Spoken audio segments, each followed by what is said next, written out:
1775, the American Revolutionary War began as the American colonies sought to detach from England and its oppressive monarchy. Though many reasons are cited for the revolution, one in particular sticks out as the prime cause: that King George III of England outlawed the interest-free, independent currency the colonies were producing and using for themselves, in turn forcing them to borrow money from the Central Bank of England at interest, immediately putting the colonies into debt. And as Benjamin Franklin later wrote, the refusal of King George III to allow the colonies to operate an honest money system which freed the ordinary man from the clutches of the money manipulators was probably the prime cause of the revolution. In 1783, America won its independence from England. However, its battle against the central bank concept and the corrupt, greed-filled men associated with it had just begun. So what is a central bank? A central bank is an institution that produces the currency of an entire nation. Based on historical precedent, two specific powers are inherent in central banking practice: the control of interest rates and the control of the money supply, or inflation. The central bank does not simply supply a government's economy with money, it loans it to them at interest. Then, through the use of increasing and decreasing the supply of money, the central bank regulates the value of the currency being issued. It is critical to understand that the entire structure of this system can only produce one thing in the long run: debt.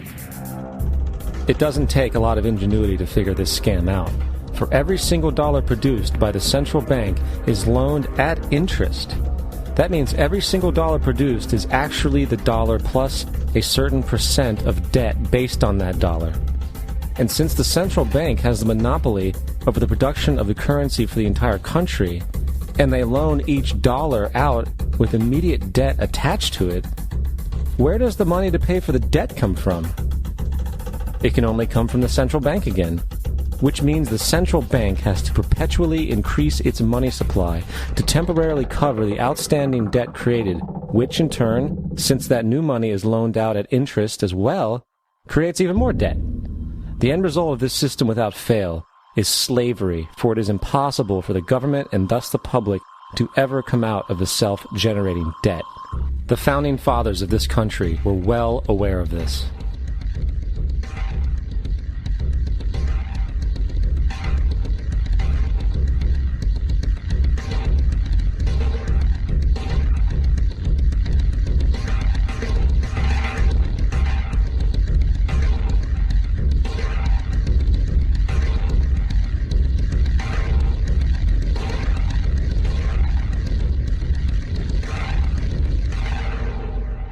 By the early 20th century, the U.S. had already implemented and removed a few central banking systems, which were swindled into place by ruthless banking interests. At this time, the dominant families in the banking and business world were the Rockefellers, the Morgans, the Warburgs, the Rothschilds. And in the early 1900s, they sought to push once again legislation to create another central bank. However, they knew the government and public were very weary of such an institution, so they needed to create an incident to affect public opinion. So, J.P. Morgan, publicly considered a financial luminary at the time, exploited his mass influence by publishing rumors that a prominent bank in New York was insolvent or bankrupt.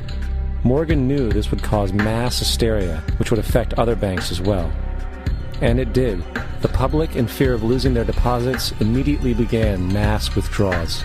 Consequently, the banks were forced to call in their loans, causing the recipients to sell their property, and thus a spiral of bankruptcies, repossessions, and turmoil emerged. Putting the pieces together a few years later, Frederick Allen of Life magazine wrote, "The Morgan interests took advantage to precipitate the panic, guiding it shrewdly as it progressed." Unaware of the fraud, the Panic of 1907 led to a congressional investigation headed by Senator Nelson Aldrich, who had intimate ties to the banking cartels and later became part of the Rockefeller family through marriage. The commission, led by Aldrich, recommended a central bank should be implemented so a panic like 1907 could never happen again. This was the spark the international bankers needed to initiate their plan. In 1910, a secret meeting was held at a J.P. Morgan estate on Jekyll Island off the coast of Georgia. It was there that the central banking bill called the Federal Reserve Act was written. This legislation was written by bankers, not lawmakers. This meeting was so secretive, so concealed from government and public knowledge that the 10 or so figures who attended disguised their names when en route to the island. After this bill was constructed, it was then handed over to their political frontman, Senator Nelson Aldrich, to push through Congress. And in 1913, with heavy political sponsorship by the bankers, Woodrow Wilson became president, having already agreed to sign the Federal Reserve Act in exchange for campaign support. And 2 days before Christmas, when most of Congress was at home with their families, the Federal Reserve Act was voted in, and Wilson in turn made it law. Later, Woodrow Wilson wrote, in regret,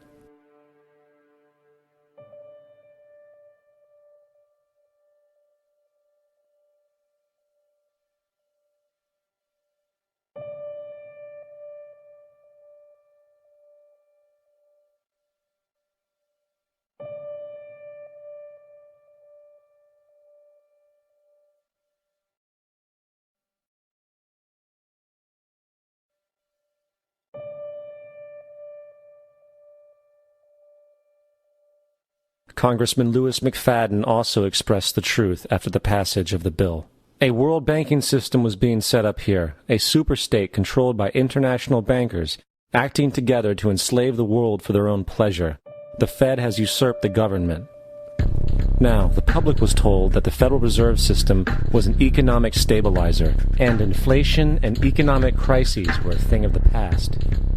Well, as history has shown, nothing is further from the truth. The fact is, the international bankers now had a streamlined machine to expand their personal ambitions. It's alive! It's alive! It's alive! For example, from 1914 to 1919, the Fed increased the money supply by nearly 100%, resulting in extensive loans to small banks and the public.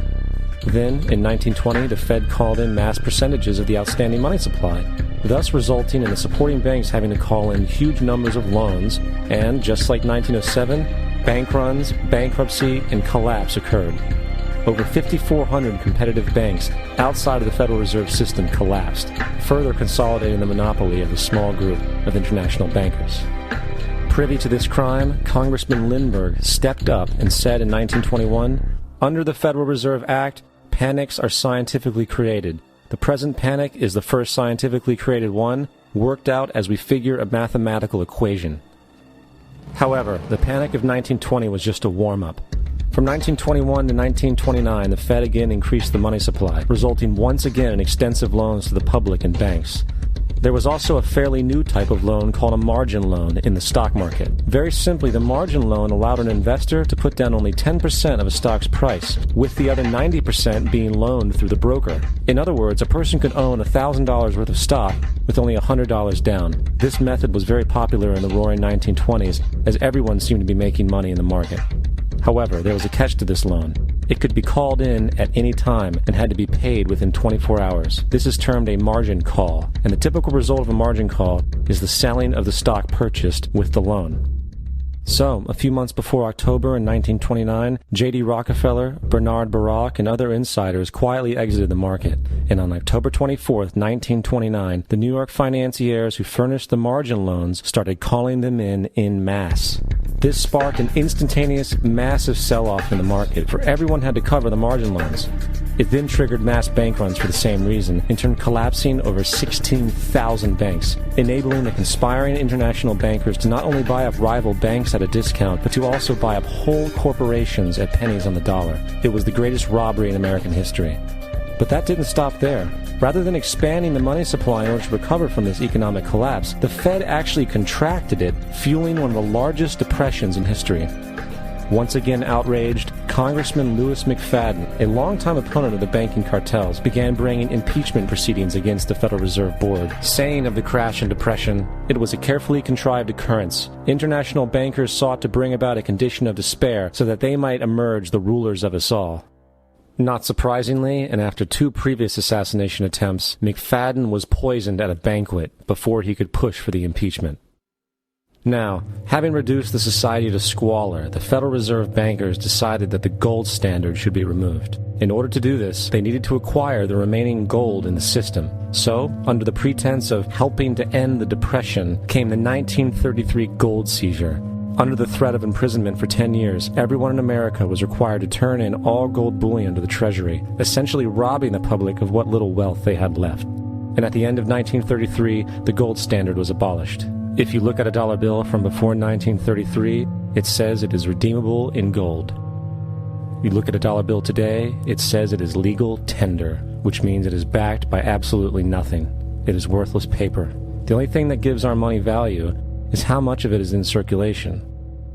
Therefore, the power to regulate the money supply is also the power to regulate its value, which is also the power to bring entire economies and societies to its knees.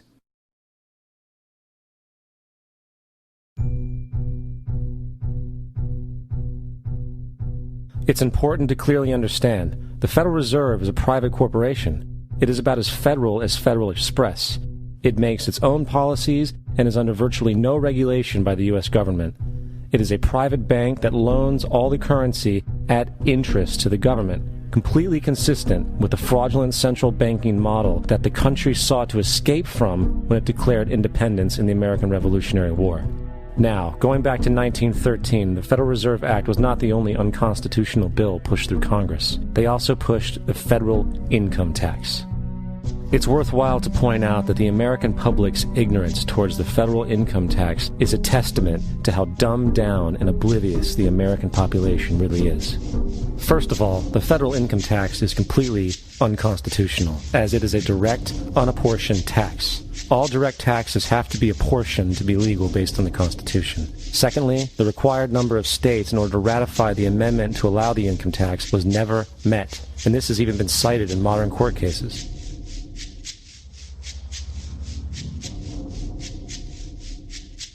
Third, at the present day, roughly 25% of the average worker's income is taken via this tax.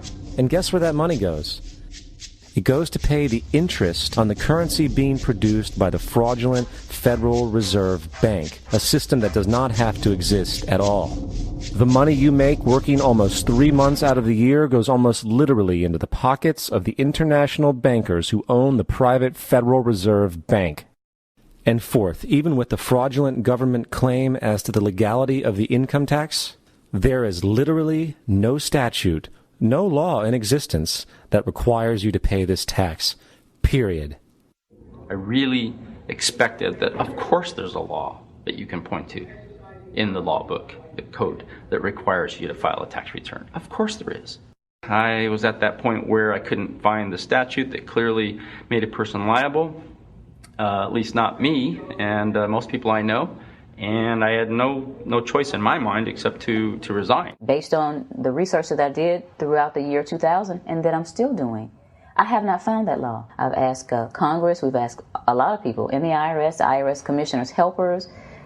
They can't answer, because if they answer, the American people are going to know that this whole thing is a fraud. I haven't filed an federal income tax return since I left. I have not filed a tax return since 1999. The income tax is nothing less than the enslavement of the entire country. Now, the control of the economy and the perpetual robbery of wealth is only one side of the Rubik's Cube the bankers hold in their hands. The next tool for profit and control is war. Since the inception of the Federal Reserve in 1913, a number of large and small wars have commenced. The three most pronounced were World War I, World War II, and Vietnam. World War I. In 1914, European wars broke out centered around England and Germany. The American public wanted nothing to do with the war. In turn, President Woodrow Wilson publicly declared neutrality. However, under the surface, the U.S. administration was looking for any excuse it could find to enter it. In a noted observation by Secretary of State William Jennings, the large banking interests were deeply interested in the World War because of the wide opportunities for large profits.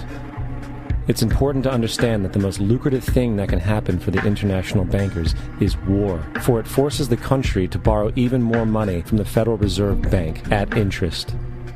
Woodrow Wilson's top advisor and mentor was Colonel Edward House, a man with intimate connections with the international bankers who wanted in the war.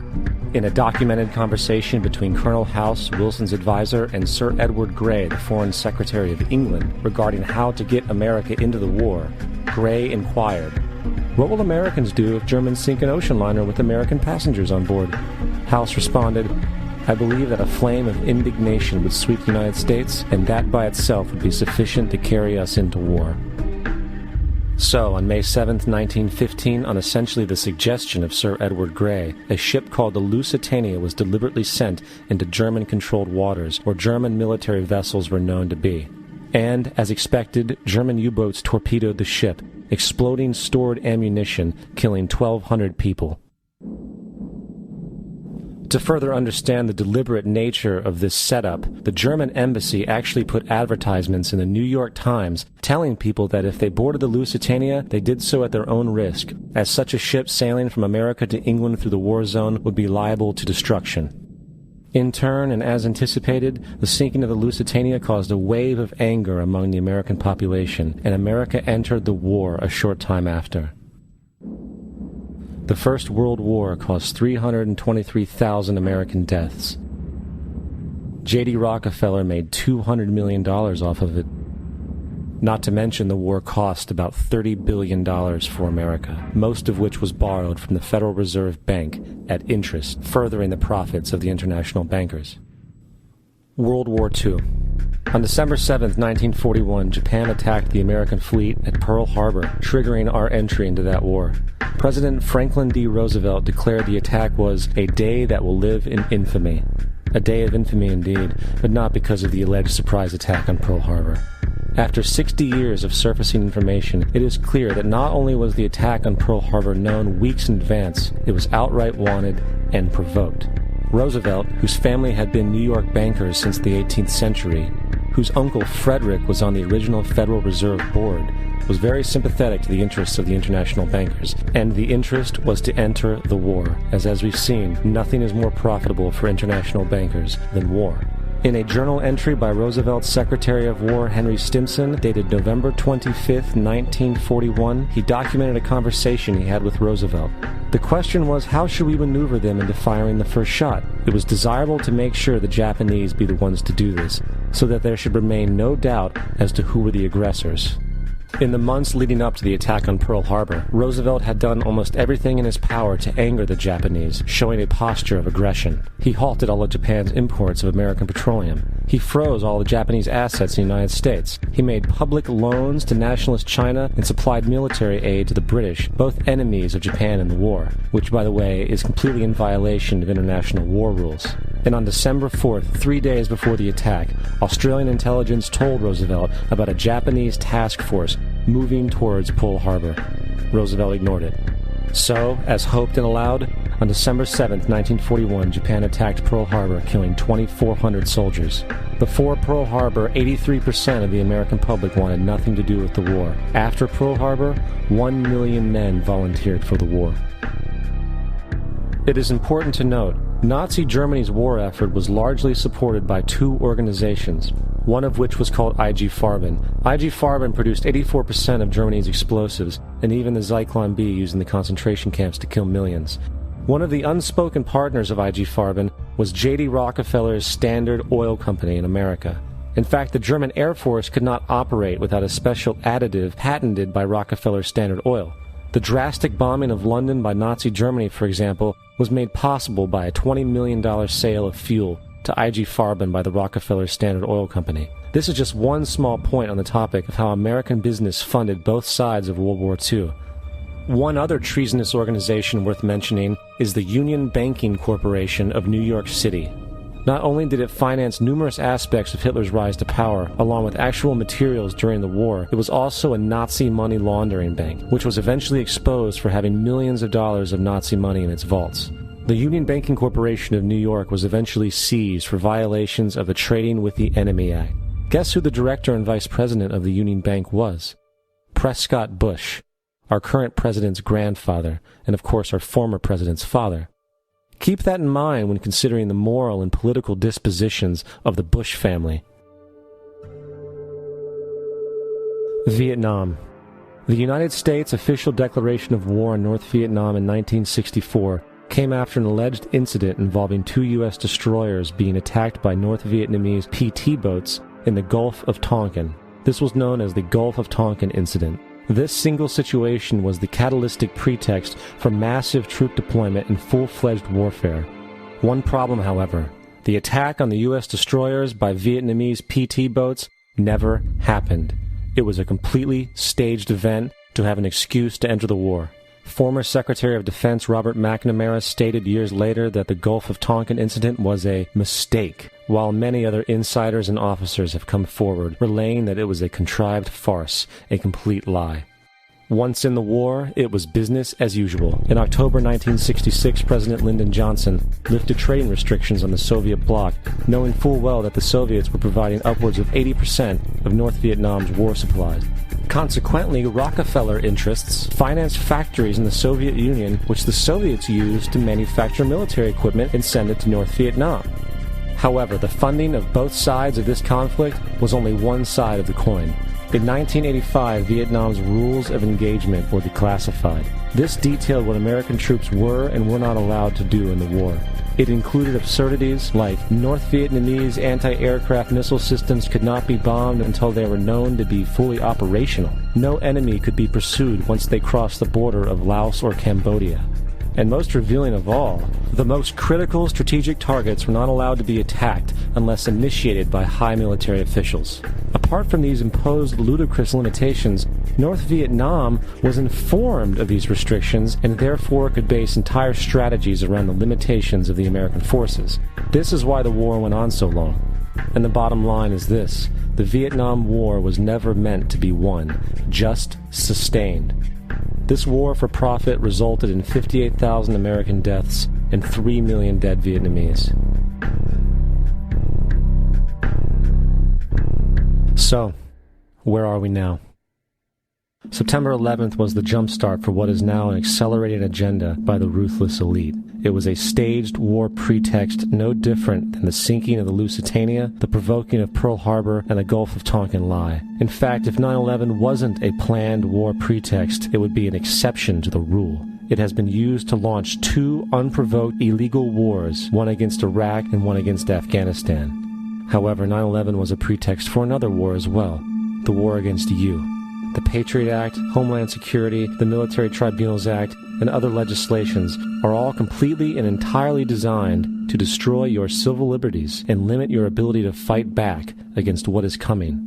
Currently in the United States, unannounced to most brainwashed Americans, your home can be searched without a warrant, without you being home. You can in turn be arrested with no charges revealed to you, detained indefinitely with no access to a lawyer, and legally tortured, all under the suspicion that you might be a terrorist.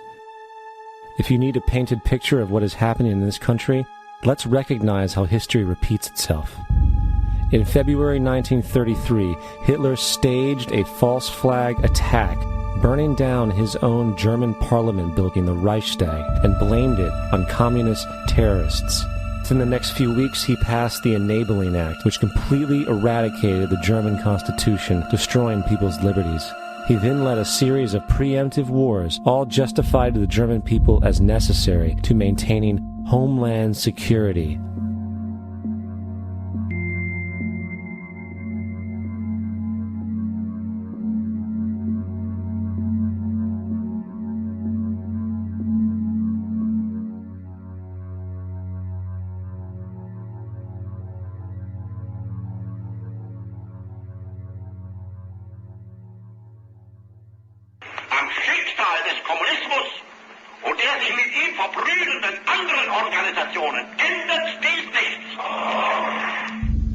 Our enemy is a radical network of terrorists and every government that supports them. It's time to wake up. The people in power go out of their way to make sure that you are perpetually misled and manipulated. The majority's perception of reality, especially in the political arena, is not their own. It is shrewdly imposed upon them without them even knowing it. For example, the public at large actually believes the invasion of Iraq is going badly, as sectarian violence doesn't seem to stop. What the public fails to see is that the destabilization of Iraq is exactly what the people behind the government want. This war is to be sustained so the region can be divided up, domination of the oil maintained, continual profits reaped for the defense contractors, and most importantly, permanent military bases established to be used as a launching pad against other oil-bearing, non-conforming countries such as Iran and Syria. For further implication that the civil war and destabilization is purely intentional, in 2005, 2 elite British SAS officers were arrested by Iraqi police after being caught driving around in their car shooting at civilians while dressed up as Arabs.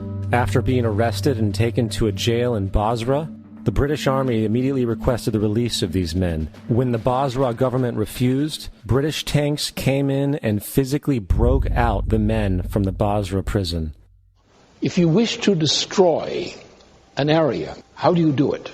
Well, there are 2 ways. You can go in there and bomb it and so forth, but that is not very efficient.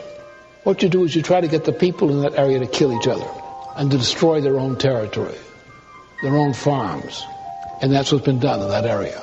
The way in which you destroy an opponent is get him to destroy himself by dividing his ranks against one another. Then you feed both sides. You have agents feeding both sides, inflaming both sides. And they kill each other off. And it's time that some of us woke up to this reality, to understand that people who try to maintain empires and create empires do it by manipulating the people they're trying to conquer.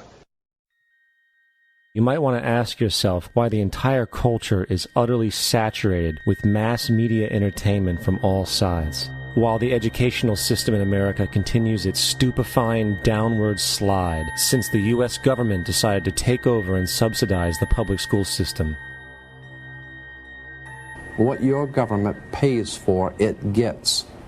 When we understand that, then we look at government-financed institutions of education and see the kind of students and the kind of education that's being turned out by these government-financed schools.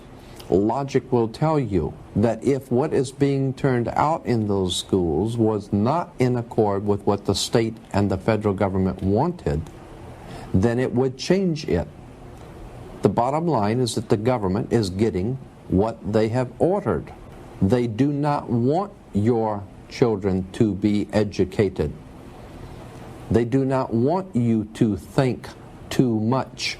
That is why our country and our world has become so proliferated with entertainments, mass media, television shows, amusement parks, drugs, alcohol, and every kind of entertainment to keep the human mind entertained, so that you don't get in the way of important people by doing too much thinking. You had better wake up and understand that there are people who are guiding your life and you don't even know it. We're in a lot of trouble because you people and 62 million other Americans are listening to me right now, because less than 3% of you people read books. Because less than 15% of you read newspapers. Because the only truth you know is what you get over this tube.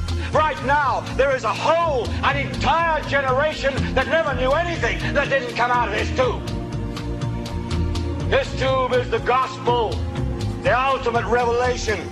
This tube can make or break presidents, popes, prime ministers. This tube is the most awesome goddamn force in the whole godless world. And woe is us if it ever falls into the hands of the wrong people. And when the largest company in the world controls the most awesome goddamn propaganda force in the whole godless world, who knows what shit will be peddled for truth on this network. So you listen to me. Listen to me. Television is not the truth. Television is a goddamn amusement park. Television is a circus, a carnival, a traveling troupe of acrobats, storytellers, dancers, singers, jugglers, sideshow freaks, lion tamers, and football players. We're in the boredom-killing business.